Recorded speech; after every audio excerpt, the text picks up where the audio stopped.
Polisi masih terus menyelidiki penyebab kematian 7 remaja yang tewas di Kalijati Asih Bekasi. Polisi juga melibatkan Propam serta Kompolnas untuk mengungkap kasus ini.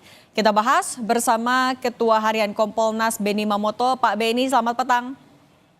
Selamat petang. Pak Beni, Kompolnas kan juga dilibatkan dalam mengungkap. Nah, kalau temuannya sejauh ini dari Kompolnas dan juga koordinasi dengan polisi seperti apa, Pak? Ya, kami memantau terus perkembangan tahap demi tahap penanganan ini dan kami apresiasi karena kerja cepat. Setidaknya dengan sudah ditemukannya saksi, kemudian juga sudah diamankannya beberapa tersangka, maka untuk merunut peristiwa ini jauh lebih mudah. Tentunya tetap harus didukung dengan secara saintifik ya, CCTV dan sebagainya. Termasuk juga dalam hal ditemukan senjata tajam perlu dibuktikan itu milik siapa. Tidak hanya pengakuan tapi juga perlu dengan pemeriksaan DNA. Apakah DNA orang itu ada di senjata tajam tersebut. Nah, ini kami lihat prosesnya lebih cepat dan kemudian diharapkan dari pemeriksaan saksi-saksi dan para tersangka prarekonstruksi sudah dilakukan. Dan menurut kami sambil menunggu hasil otopsi, nanti sudah bisa dilakukan rekonstruksi secara lengkap. Karena tadi saksi-saksi sudah ada 23, kemudian dari tersangka yang bawa senjata tajam ada 3 orang, ini sudah bisa dilakukan bagaimana proses ketika mereka minum-minum sampai dengan tim patroli presisi datang, bubar, mereka lari. Nah, kemudian ada yang sempat ditolong oleh tim presisi. Nah, ini ketika diperagakan nanti bisa lebih jelas lagi ya proses mereka. Kemudian yang 7 itu larinya ke arah mana dan sebagainya. Karena dalam hal ini kan pihak patroli tidak menghitung, tidak tahu jumlah totalnya berapa. Sehingga yang 7 ini tidak diketahui sejak awal, tidak diketahui karena polisi ketika datang kan mereka berkerumpul. Nah, oleh sebab itu kami dari Kompolnas mendesak sambil menunggu hasil otopsi yang notabene perlu waktu, maka perlu segera penuntasan pemeriksaan semua saksi, semua tersangka, berikut nanti rekonstruksi peristiwanya seperti apa. Pak Beni, tapi Sehingga kan nanti ke-7 remaja ini diduga melompat karena kabur dari razia. Nah, kalau Pak Beni sendiri temuannya sejauh ini dari Kompolnas ada dugaan penyalahgunaan atau apa ya? Ada kesalahan SOP kah dalam pengejaran saat razia itu, Pak? saya lebih menyoroti ketika tim patroli presisi datang, anak-anak ini kabur, ditemukan bukti di lokasi adalah minuman keras. Jadi mereka mengonsumsi minuman keras. Ini juga terkonfirmasi dengan keterangan mereka.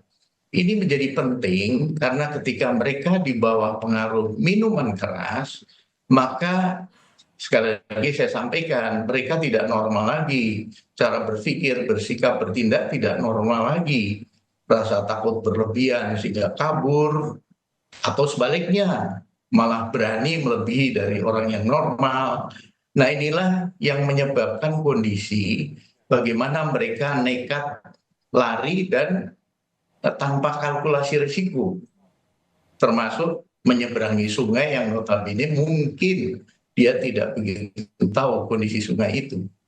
Hmm. Pak Beni, tapi kalau keterangan dari saksi yang selamat saat kejadian seperti apa, Pak?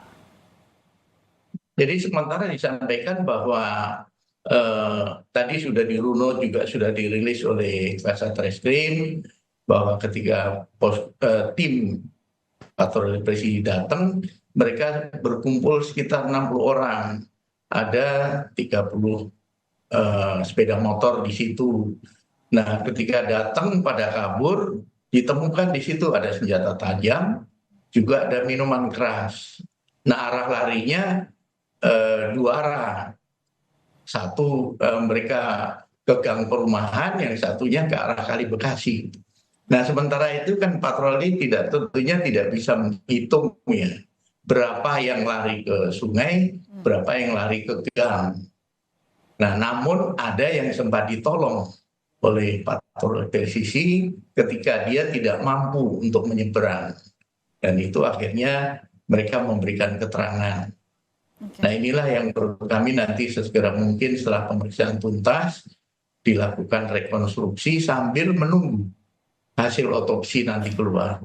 Nah, Pak Beni, kalau dari polisi sendiri kan juga sudah memberikan atensi kalau harus diungkap secara terbuka, termasuk juga ada pemeriksaan dari Propam Polri terhadap 9 anggota dari Polres Metro Bekasi Kota. Kalau dari Kompolnas untuk mengungkap kasus ini secara terbuka, termasuk soal tadi dugaan adanya penyalahgunaan atau salah SOP, seperti apa Pak?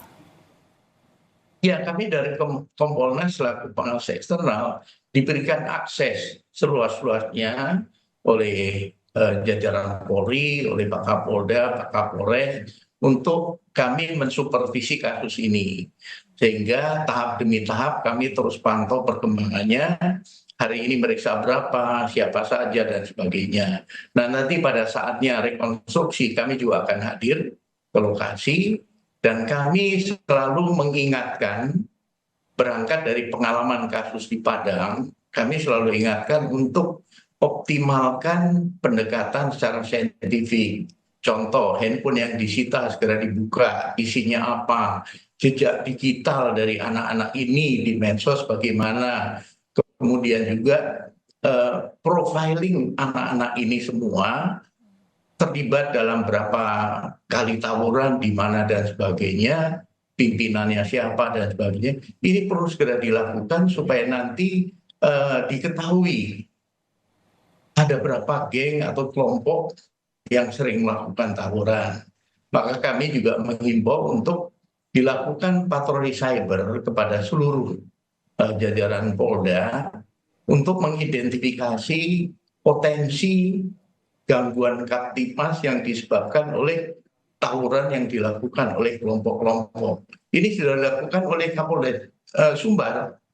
Belajar dari peristiwa AW, kemudian diidentifikasi ada sekian puluh kelompok yang suka tawuran, kemudian dilakukan intervensi, didekati orang tuanya, kemudian tokoh masyarakat setempat, untuk mereka tidak melakukan tawuran, untuk mereka diberikan aktivitas yang positif, entah olahraga, kesenian, dan sebagainya. Ini saya pikir apa yang dilakukan oleh Bapak Kapolda Sumbar itu positif ya, karena ada kampanye anti tawuran yang dilakukan oleh seluruh elemen masyarakat. Oke, baik. Pak Beni Mamoto, terima kasih sudah berbagi di Kompas Petang. Semoga sehat selalu Pak Beni. Terima kasih.